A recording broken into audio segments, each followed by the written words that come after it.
Alors, au niveau des polices de caractère que vous pouvez mettre au texte, vous avez le choix ici dans la liste.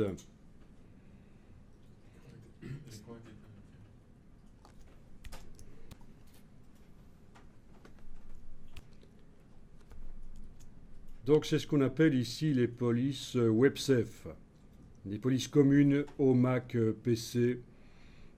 Et c'est l'ancienne manière donc de faire du texte en web. Mais maintenant, vous avez la possibilité d'ajouter de différentes manières des polices qui viennent d'ailleurs. Et c'est ce qu'on va faire ici.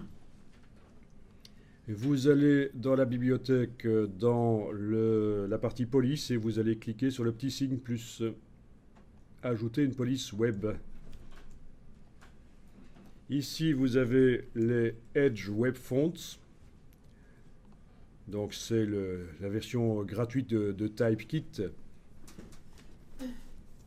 Et vous avez donc la possibilité de choisir une police. Si vous connaissez le nom, vous pouvez le taper évidemment dans le champ de recherche là-bas. Voilà. Ah tiens, je vais prendre ça. Ouais.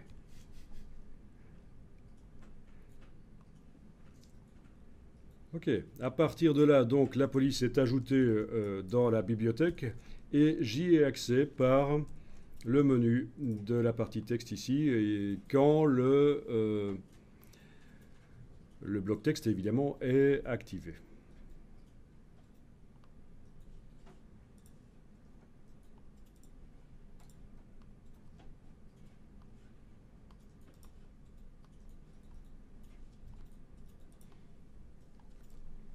Donc c'est quand même plus sympa de pouvoir faire comme ça.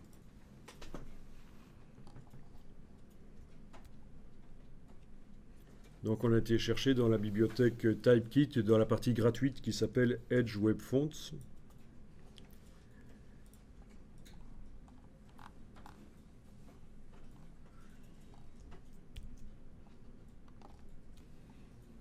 Oui, donc la taille de police est animable.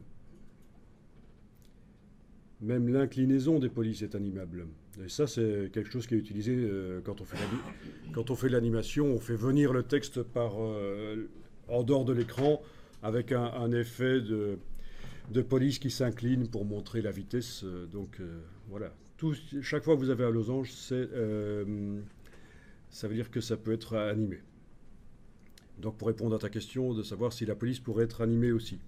La couleur de la police aussi, hein, on le voit. Hein. Si à côté ici de la couleur j'ai le losange, ça veut dire que la couleur pourrait changer dans le temps. Ok, donc ici on a ajouté une police Edge Web Fonts. Je vous montre l'autre partie. Quand vous cliquez là, vous avez l'autre partie, l'autre onglet, c'est personnaliser.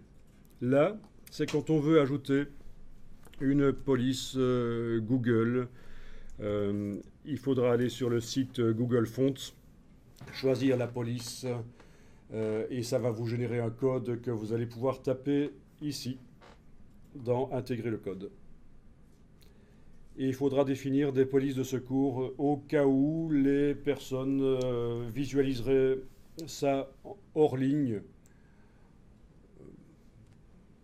Mais c'est surtout pour un site web, parce qu'en fait pour le DPS, vous allez... non, j'allais dire vous allez pixeliser, mais là c'est la couche interactive. La police ne sera pas pixelisée. L'animation Edge va venir par-dessus votre design dans la mise en page. Et en effet, il faudra indiquer des polices de secours, des polices de substitution au cas où la police que vous avez décidé d'utiliser est inaccessible si la personne n'est pas connectée sur le web, par exemple. Et donc, on va indiquer dans les polices de secours des polices qui sont semblables. C'est pour ça qu'on indique, c'est une font family, on indique quelle est la famille de police qui va servir de secours. Cette fenêtre-là personnalisée là. Donc c'est quand on ajoute voilà, des polices. Si on ne va pas chercher les polices Edge, vous avez donc possibilité d'ajouter des polices qui viennent d'ailleurs de différents systèmes qui proposent des polices en ligne, qui sont chargées donc au moment où la personne visualise la page. Ouais, vous connaissez ça, hein, si vous avez, si vous surfez, vous voyez régulièrement qu'une page web arrive et en une demi-seconde, on voit que les polices se changent.